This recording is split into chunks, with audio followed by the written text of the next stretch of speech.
Magandang araw mga kaibigan. Pag-usapan natin ngayon ang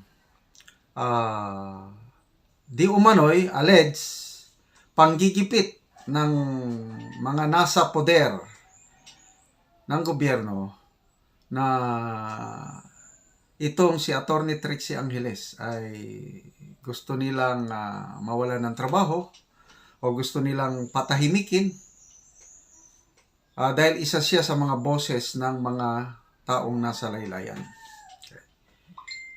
Napakagaling po na press secretary sana ito. Kaya lang, kasama siya na sinibak sa Malacanang kasama ni Atty. Vic. O ngayon, isa siyang vlogger at the same time host sa isang programa karambola ng DWIZ ba yun? Basta may radio station.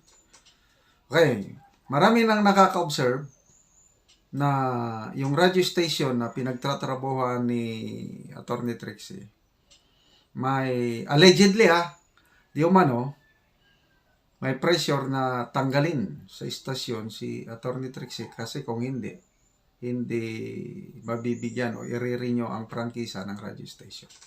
So, yun po ang mga haka-haka, but mabuti pinag-uusapan na ngayon kasi ang freedom of expression, freedom of the press, wala na. Parang kung totoo ito, sinusupil na. Tingnan nyo, nangyari sa SMNI. Napasuspend na nila. Wala na yung mga kinagigilawan nating programa, laban kasama ang bayan, gikan sa masa para sa masa. Ito naman, tinatarget nila si Atty. Trixie Angeles. Sana naman, hindi ito mangyari dahil kailangan natin ang boses ni Atty. Trixie Angeles. Okay, i-share ko sa inyo ang vlog ni Princess Maui tungkol nito. Panoorin natin si Princess Maui.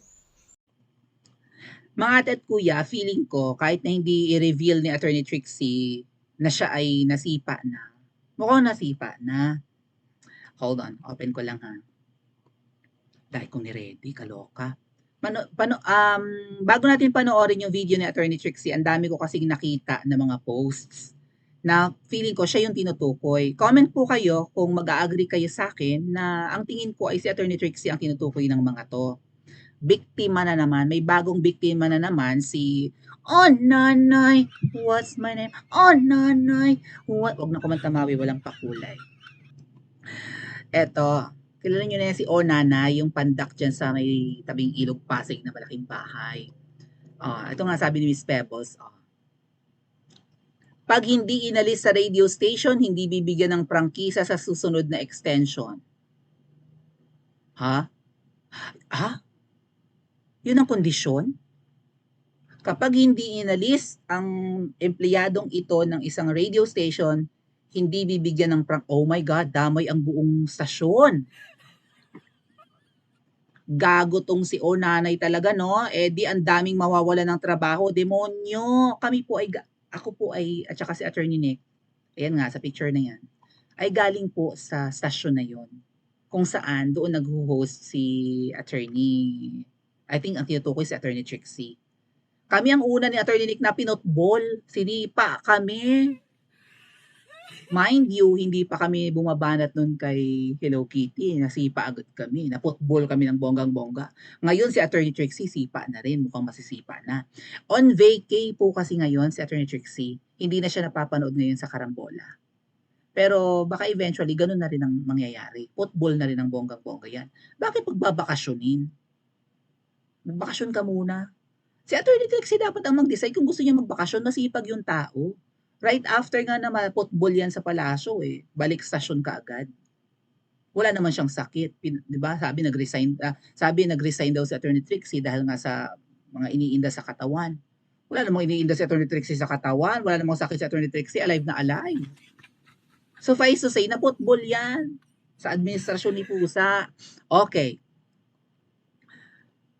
Sino ito? Nandito rin yata yung post ni Yu Chiang.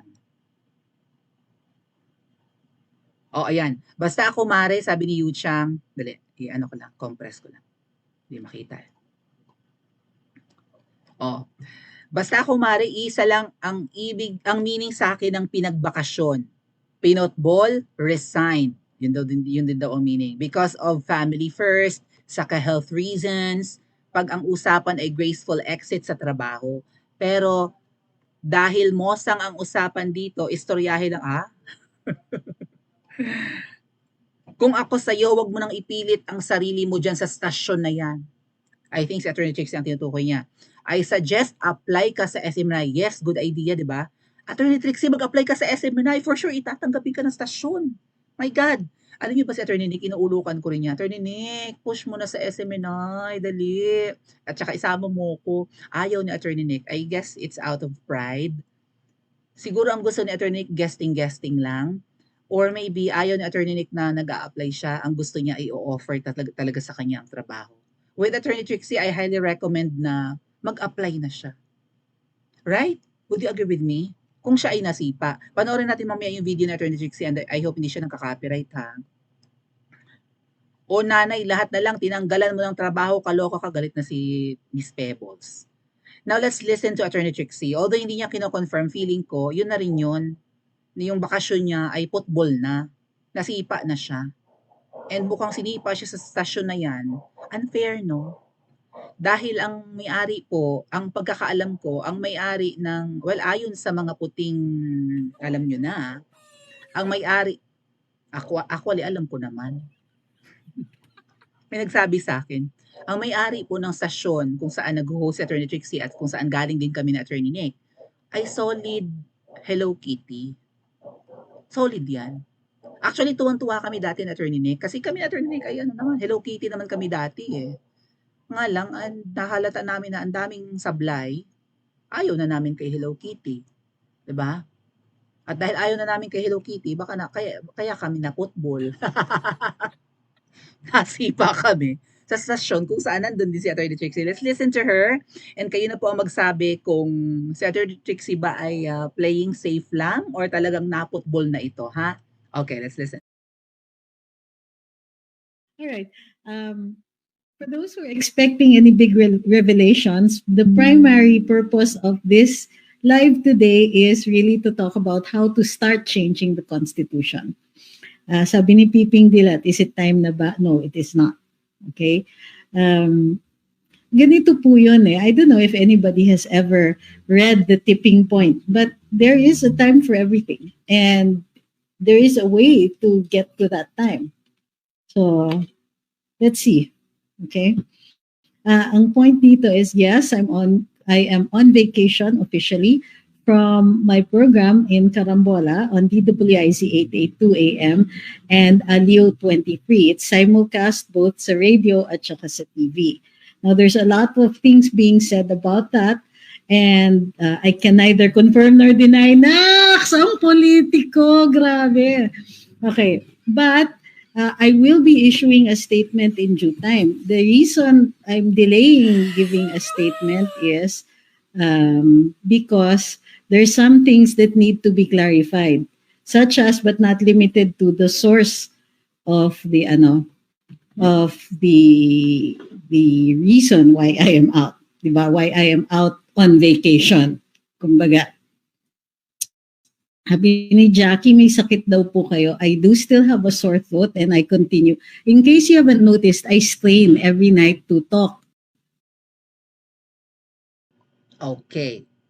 Sabi niya, she can neither confirm nor deny na siya ay natanggal na. Pero kino-confirm niya na siya ay on vacation. Ang tanong, siya baga ang nag-apply ng kanyang vacation leave or pinagbakasyon si Attorney Trixie? Hindi natin alam kung bakit siya pinagbabakasyon. Magbakasyon ka muna. Bakit?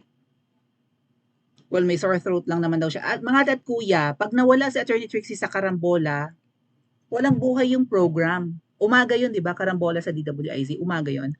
Walang buhay ang program na yun. Siya yung Rose Among the Thorns. Puro lalaki ang host doon.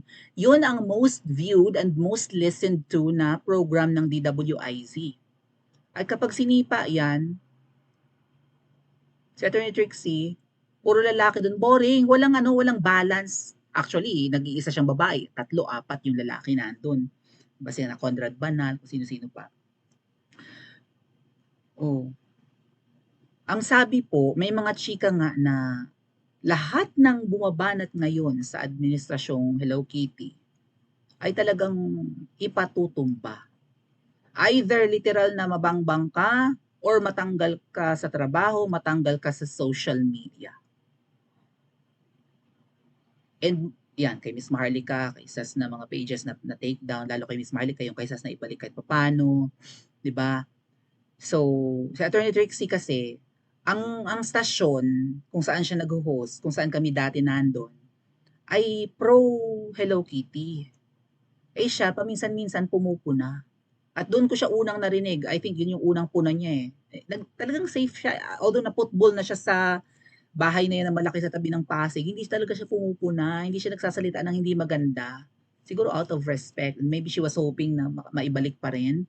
But whatever reasons, hindi siya talaga bumabanat sa administrasyong Hello Kitty.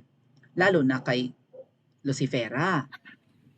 Doon ko siya unang narinig na kumbaga parang in a way bumatikos sa ensaymada nga ng issue ng 2022. Sabi niya dapat talaga na maintindihan din ng mga nasa palasyo na ang kanilang bisita hindi mga elite, mga ordinaryong tao. Kung elitista ang bisita mo, okay na walang kanin, pero tanghali yan at ang mga Pilipino nagki-crave sa kanin. So dapat naiintindihan nila na ang kanilang bisita pag tanghali, hainan nila ng kanin. Yun yung unang narinig kong puna ni Atty. Trixie sa palasyo. Oh. So, bakasyon lang ba o na-football na ang ating hinahangang abogada? Paki-comment po sa comment section at mag-like and subscribe din po kayo.